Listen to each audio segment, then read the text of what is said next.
Mấy hôm nay không hiểu sao tôi lại thèm ăn dưa chuột đến lạ. Cái vị giòn giòn, mát mát, chấm cùng chốt muối vừng hay ăn kèm bát cơm nóng, nghĩ thôi đã thấy ngon miệng rồi. Thế nên sáng nay tôi dậy thật sớm, tranh thủ ra chợ quê mua cho bằng được vài quả. Từ ngày về quê sống, tôi mới nhận ra rằng cái việc mình mua được rau củ quả sạch cũng chẳng hề khó chút nào. Ở chợ quê, người ta thường hay mang những cái thứ gì mình trồng trong vườn, nuôi trong nhà ra bán. Lúc thì vài mớ rau, lúc thì rổ cà chua, lúc thì bó mồng tơi, hay vài quả bầu quả bí, tha hồ mà lựa chọn. Nhìn thì không bắt mắt, chẳng đều tăm tắp như siêu thị, nhưng bù lại thì tất cả đều sạch, ăn rất là yên tâm.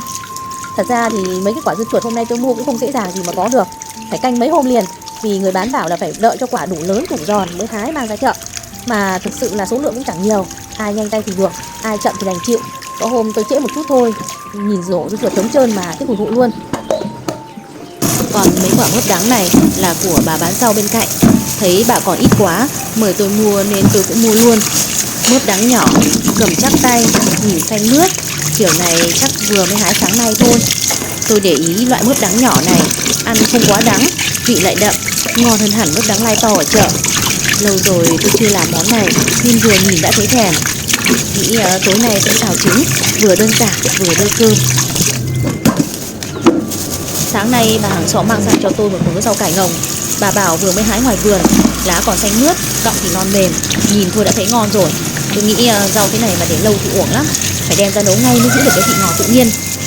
Cải ngồng non, cây nhỏ nhỏ thế này đem luộc là ngon nhất. Nước rau thì ngọt thanh, trong veo, còn cọng rau thì giòn mềm, mềm mát. Chỉ cần chan chút nước rau vào bát cơm nóng thôi cũng đủ thấy ngon miệng. Ăn rau sạch, trồng ngay vườn nhà nên tôi cũng chẳng ngại ăn nhiều, vừa bổ sung chất xơ, vừa tốt cho sức khỏe cả nhà. Thật ra thì rau cải ngồng mà đem xào tỏi cũng hấp dẫn, mùi thơm lan khắp bếp, ăn kèm với cơm nóng thì đưa đẩy vô cùng. Nhưng mấy hôm nay trời oi ả nóng quá, tôi lại thích cái vị thanh mát nhẹ nhàng của rau luộc hơn. Đơn giản thế thôi mà bữa cơm trở nên dễ chịu, mát lành, ăn xong còn cảm thấy nhẹ bụng nữa.